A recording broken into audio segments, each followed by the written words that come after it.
Good evening, ladies and gentlemen. Welcome at the venue of Kunsthaus Bregenz here in Venice during the biennial. I'm very proud to present to you Monira Al Qadiri, who is our guest tonight. So thanks for coming. It's a great pleasure to have you here. Thank you for having me. We are sitting behind us. There's a large tapestry. It's a piece by Otobong Nkanga. We were shutting out the sound piece which belongs to it just for the duration of our conversation. It will start afterwards. You will get the opportunity to see and listen afterwards again and use this opportunity. Also walk upstairs where there's a second room filling piece by Boghiguian, a chess game of almost life-size figures, all of which have Austrian origin. I may also welcome Marguerite Humeau, who is actually also a representative in the main show of this biennial under the title The Milk of Dreams, and actually they are kind of artistic neighbors at the Arsenal. Welcome, Marguerite, as well. So it's great to have you here. Monira, tell us, first of all, about your life. You have a very, very interesting biography, but also a biography which has become, you said that or mentioned it on the side a little bit, relevant because of the circumstances today. Hello, everyone. My name is Monira Al Qadiri. So I have, yes, as you said, a bit of a confusing biography. I'm Kuwaiti by nationality, but I was born in Senegal. My parents left when I was 6 months old, so I have kind of no memory of it, even though I was born there. And I lived in Kuwait until I was 16 years old, and then I moved to Japan by myself to study. And I lived there for over a decade. And then after Japan, I moved to Beirut, and now I live in Berlin. So I like to refer to myself as this, I hate the word hybrid, because it has something positive about it. I'm more like a cultural mutant. I have different cultural influences in my work from my Arab background, but also I'm very much obviously influenced by Japanese aesthetics and cartoons. When I was young, I imagined I could become a cartoon, and I was very much influenced by the writings of the Japanese writer Yukio Mishima, who was always talking about becoming your art, and that's a very big thing in my life and my work, is that if I like something, I want to turn into it and transform myself into it. So that kind of idea still lives very much in my work. Yeah. And how was it to study in Japan? How did you learn the language? So it's the most different or the most, foreign or alien culture you can imagine, coming from an Arabic background. Yes. Besides the cartoons, how did you manage? So actually, the obsession really started when I was 7 years old, when there was a war in Kuwait, actually. And I think, as a child, you try to find different ways of kind of escaping reality. And for me, that was these Japanese cartoons dubbed in Arabic. And actually, the Arabic version was much better than the original because the voice acting was so dramatic and over the top. And I just became kind of obsessed with them. And I said, I want to go there, to that place. And that's where it started. And I started teaching myself the language and everything. So by the time I got there when I was 16, I already knew so much about it. It was part of me already. But I was very disappointed by Japan because I found out that it wasn't actually a cartoon. that was a fantasy, an illusion. And actually, I made a work about this. It was a performance called Feeling Dubbing, in which I was kind of... I found actually the voice actor who played this character that I was obsessed with, a ninja who eats noodles all the time. And I confronted the voice actor in Lebanon, actually. He lives in Beirut. And I told him, look, your voice changed my life more than the cartoon. And so I made a performance piece with him where he kind of narrated my life story. Yeah.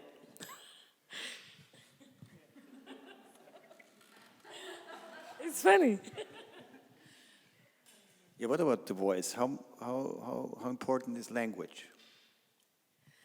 I mean, language, I think, it's not just a means of communication. Obviously, it's a way of thought. Once you learn a new language, you have different concepts that exist in that language that don't exist in others. And yeah, I mean, Arabic is also like a very good example of that. There's so many... Arabic is such a rich and complex language that there's so many ideas in it that don't exist in English. And it's the same in Japanese. There's so many ideas in Japanese that don't exist in Arabic or English or other languages.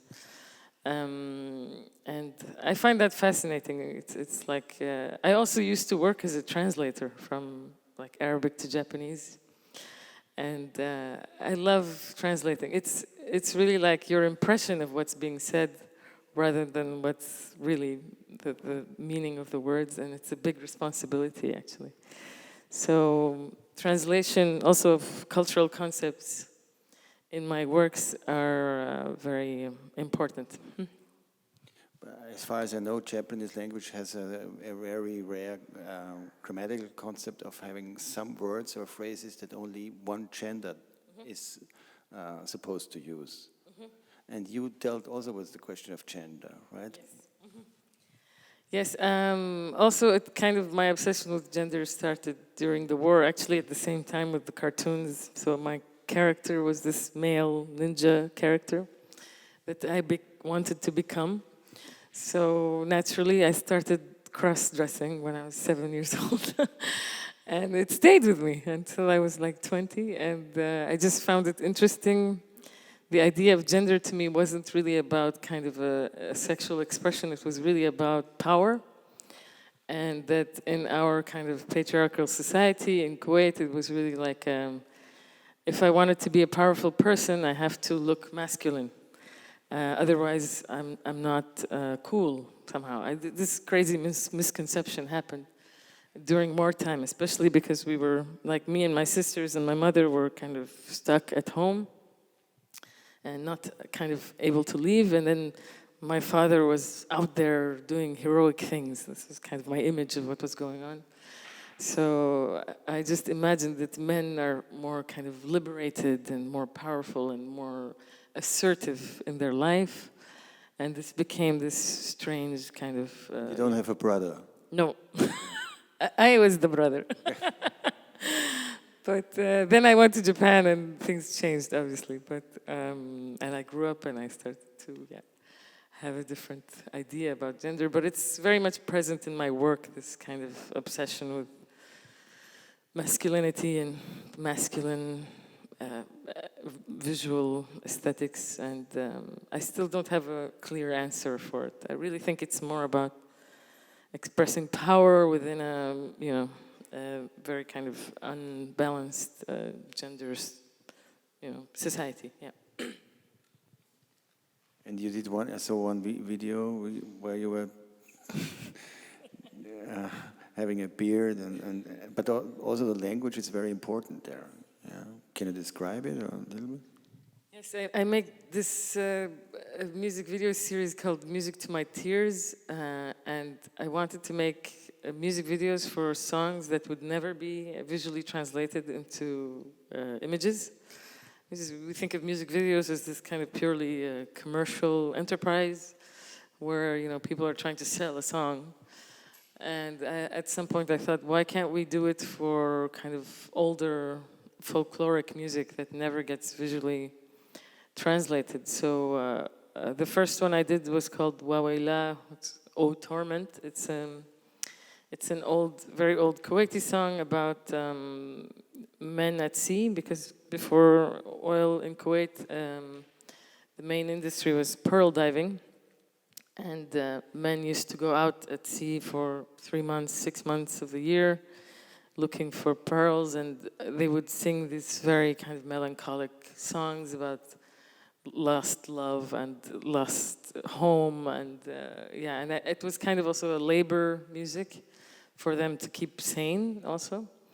And it's actually the profession of my grandfather. He was a singer on a pearl diving boat, so I'm always fascinated by his life and what it was like. It seems almost fictional. Did you hear him singing? Or? No, I never met him. He passed away before I was born. But and also my father never heard him sing, even though they lived in the same house. He never did it for the family. It was like a thing that was only on the boat. It's a segregation between labor and leisure. Yes, exactly. It was really because it was a very hard life, full of disease and poverty and difficulty, and they really had to kind of make this music to keep going. And so that was the first video, and I played the role of the male singer. I put this beard on, and everybody in the video has completely conflicting roles, and everything looks wrong. The makeup is wrong, the costumes are wrong, the place is wrong. So part of it was filmed in my grandmother's house. But it became this kind of, it's also about me and my kind of mismatching ideas about culture, because I don't have any kind of fixed cultural belonging. So I wanted to show that in this kind of, even when things get mashed up and become strange, they still have some kind of beauty. And also it was very humorous, and I could get away with all of this cross-dressing madness because people thought it was comedy. And I discovered that through this work that humor is a weapon, that you can conceal very difficult, taboo, and controversial messages inside a kind of funny exterior, and somehow it's more palatable to everyone. Yeah. But I actually experienced it more as a kind of a piece of mourning. Yes. That was my intention, but then I showed it in Dubai Film Festival for the first time, and people were laughing like crazy. And I thought it was this completely tragic work. But then I thought, okay, this is good. And they re-screened it many times because it was very popular, because people thought it was funny. But then I showed it in Japan, and people were in tears. And so it's also for me, actually through that work, I discovered that it's very difficult to control how people will receive your work. It's it's like it leaves your body, and then it's so many people have different impressions, and they interpret it in so many different ways, and that's good. We always think of art as a ubiquitous activity that everybody receives it in the same way, but actually different cultural contexts have very different ideas about art and how art should be appreciated, and how it's interpreted. So I like the chaos, actually.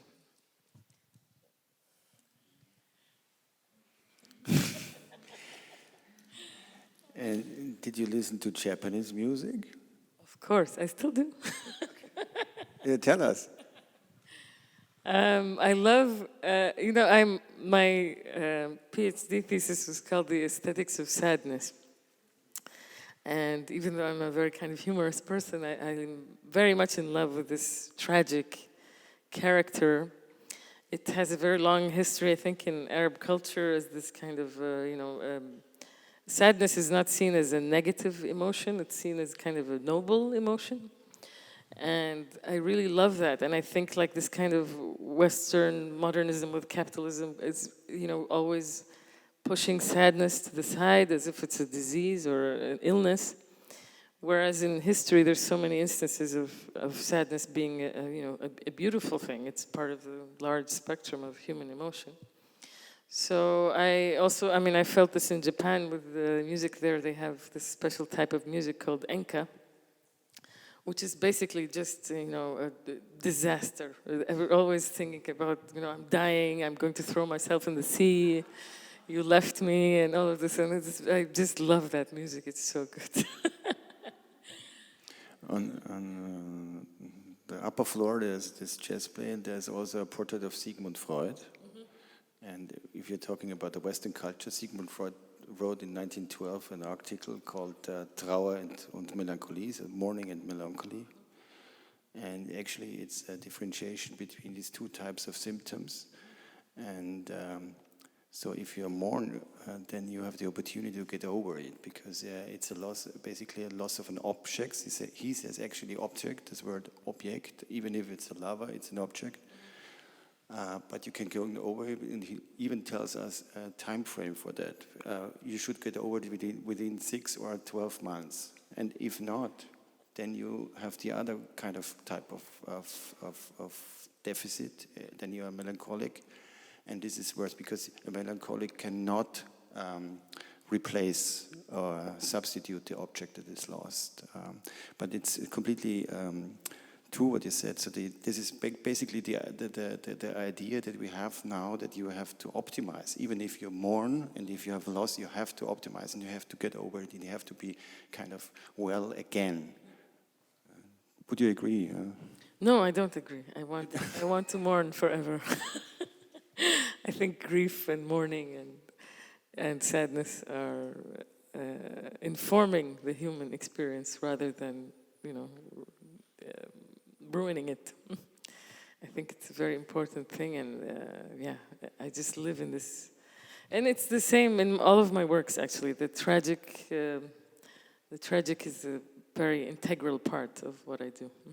Actually, we are sitting on a tombstone. This is an osarium, so we are sitting actually on a grave.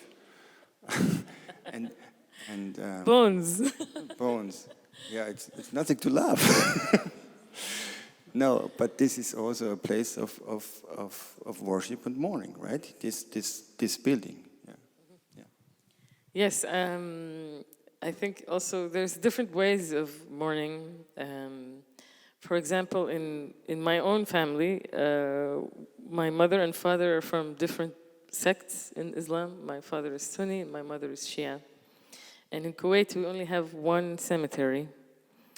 And one side is Sunni and one side is Shia. And it's almost like a different philosophy on life.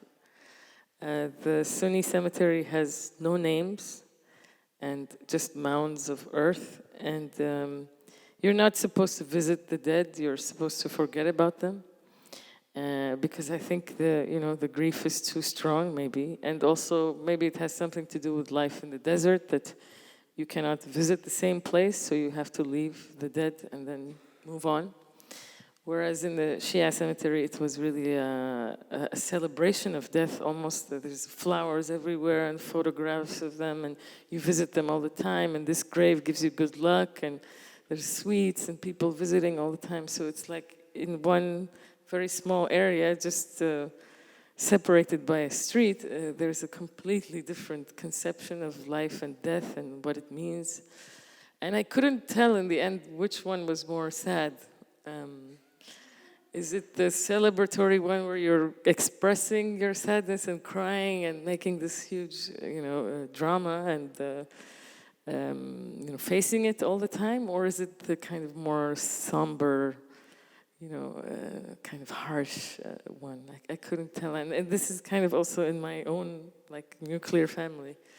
They have a completely different idea about that. So I think it's super interesting, actually. And what was then the conclusion of your thesis? No, I didn't have any. Okay, so there's no conclusion on this is the conclusion. Yes. That grief is diverse. It's interesting. It's deep. It's rich.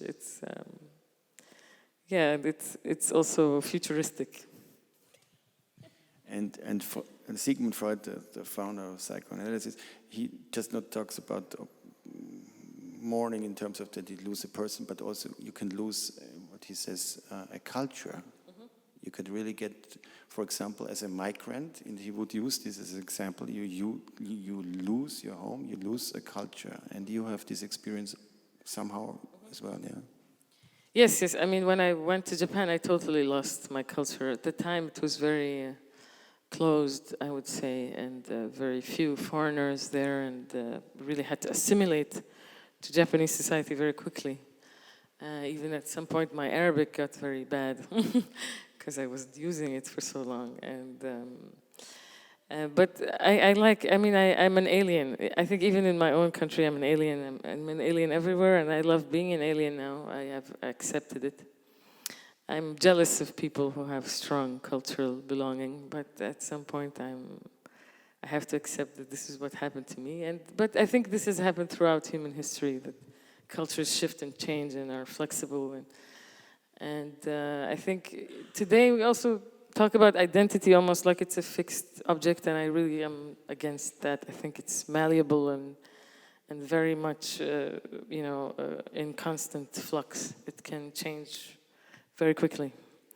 So, yeah, I think identity is not really that much of a fixed object. And there has been a rapid development in the country or in the region where you come from. And this is also a topic in your body of work. In particular, also here at the Arsenale. Yes. So I've been working on this topic for almost a decade now. It's when I actually came back from Japan to Kuwait, I was really contemplating this kind of relationship I have with my grandfather. Because in Japan and East Asia, I mean, they call it the cult of ancestor worship, that your ancestors are present in your life all the time. You know, they have a shrine in your home, and you talk to them, and you give them food, and they're always there, and you have to respect them.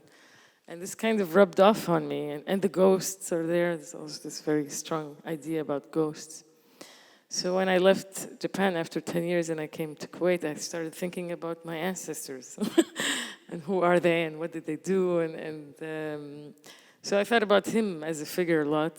And then I started to think about, his life to me is like a fiction, a singer on a boat and pearls. And it just sounds like a Disney cartoon that someone made up in some advertising office to give us this kind of sense of heritage and culture. So I started to think, after oil and how this kind of culture was disappeared almost, and it exists, but in a kind of sanitized form.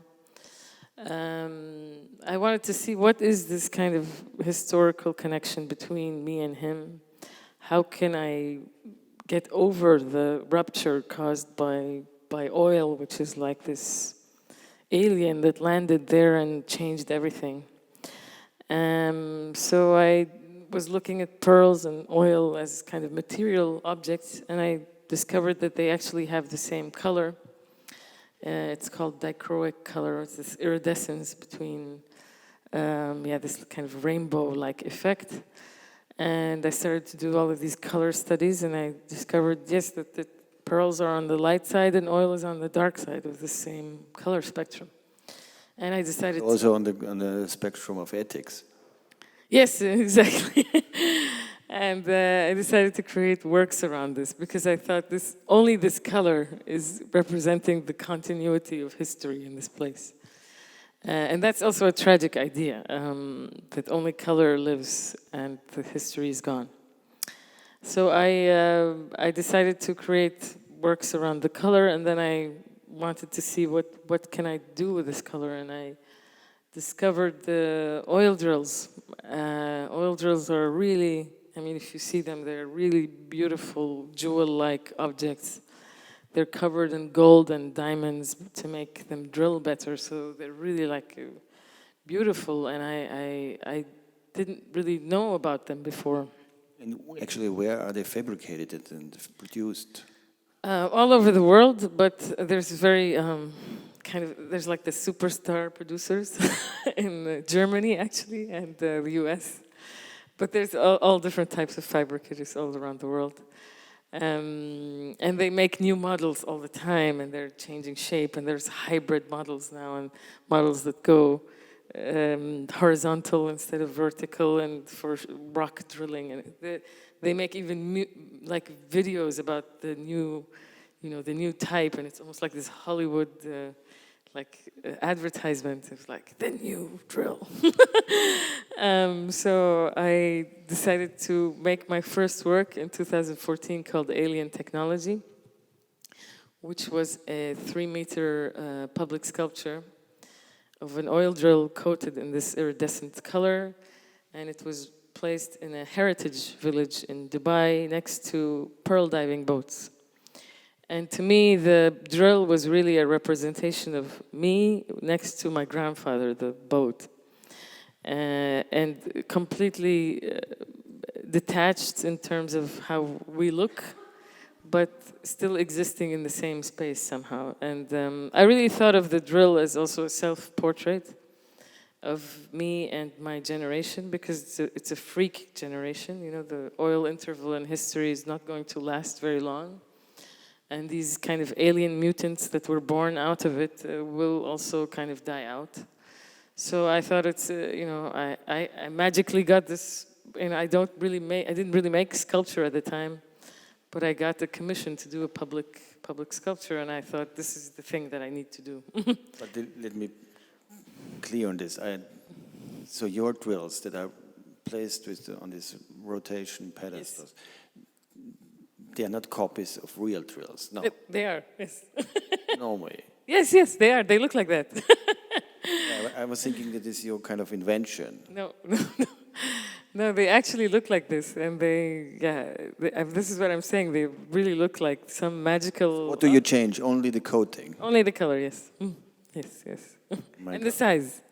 They're usually smaller because they drill like where the pipe goes, so it's not very big. But yeah, I play with the sizes and things like that. They have amazing architecture, basically.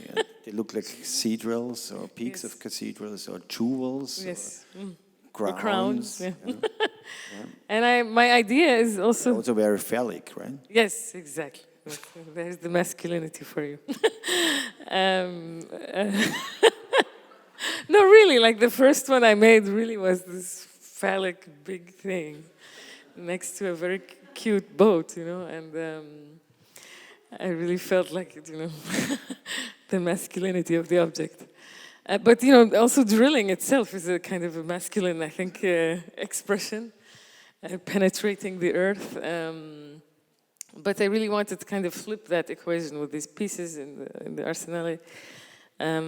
Instead of drilling the earth, that, 100 years in the future, 200 years when we don't even know what these things are, they won't be drilling the earth anymore. They will be drilling empty space, or the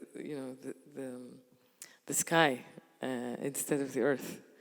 That we would be living in this utopia where there's too much clean air and we have to drill the sky. It's a science fictional story that I'm And this on. metallic coating. So one is green, one is golden brass, and the third one is blue velvet. Yeah. Why did you choose this colors?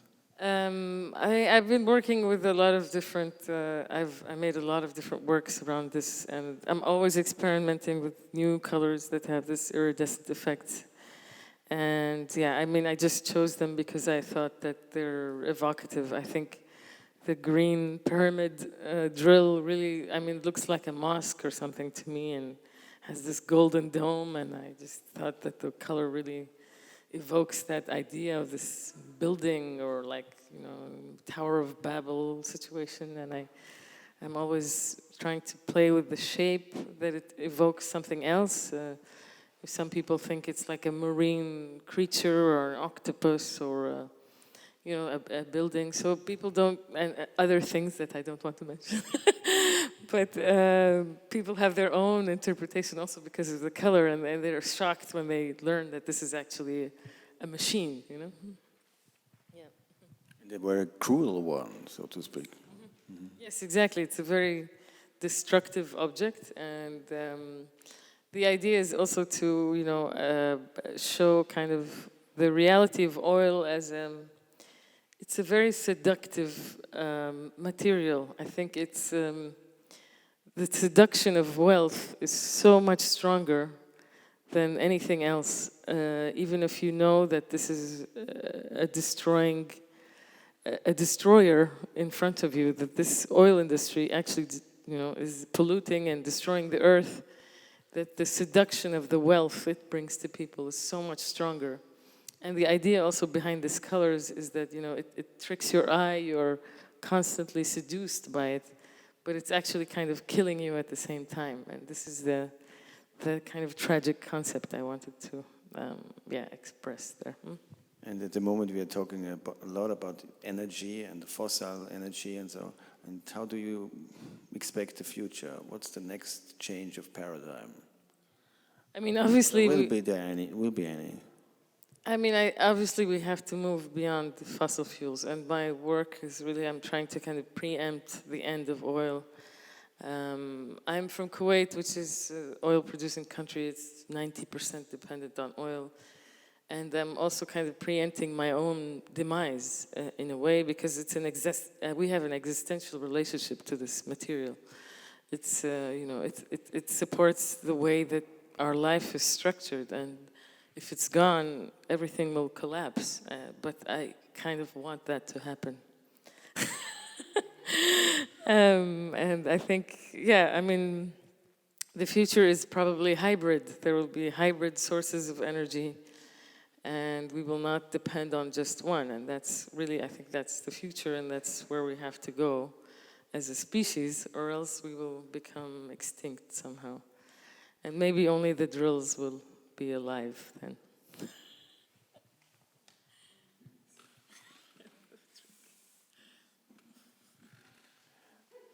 And maybe a last topic, once again back to the question and notion of migration. Yes. And endangering the personal life and the personal life of social life. And you said you had experiences with the war, during the war in Kuwait, and the current situation reminds you a little bit on that, or brings up memories, or Yes. traumas even. Yes, very much. I was in Kuwait as a child during the entire duration of the war. We stayed in Kuwait, and it was also very much, it was the first time actually I saw oil. It was burning, and the sky was black, and it was raining black, and we kind of lived in this oil cloud for almost a year. But as a child, I had a very different experience than my parents or my older siblings who were like teenagers at the time. You find everything, even destruction, kind of magical and beautiful. Like when I looked at this burning oil, I thought it was amazing. I thought it's like, this is what hell looks like in the Quran. This is how they told us hell looks like. And I thought it was amazing, and I'll tell all my friends about it. And, as a child, you don't really understand what's going on. It's almost like life is a video game somehow, and we're the good guys and they're the bad guys. And I don't know. It was. I think it was a very formative time for me as a person, and but obviously there's some traumas there that, and in a way it very much is similar to the situation now in Ukraine. It's like it's the same steps that happened, like, oh, this is never going to happen, it's a bluff, whatever, and then kind of an invasion overnight, and the world will never be the same again. I still think that the Middle East is still affected by that moment in 1990. It hasn't ended yet. And I feel like this is maybe what's going to happen to this part of the world, that moment will have many afterlives, and it's very sad and shocking. Possibly we can open to the audience. Monira is happy to accept questions if you have, or comments.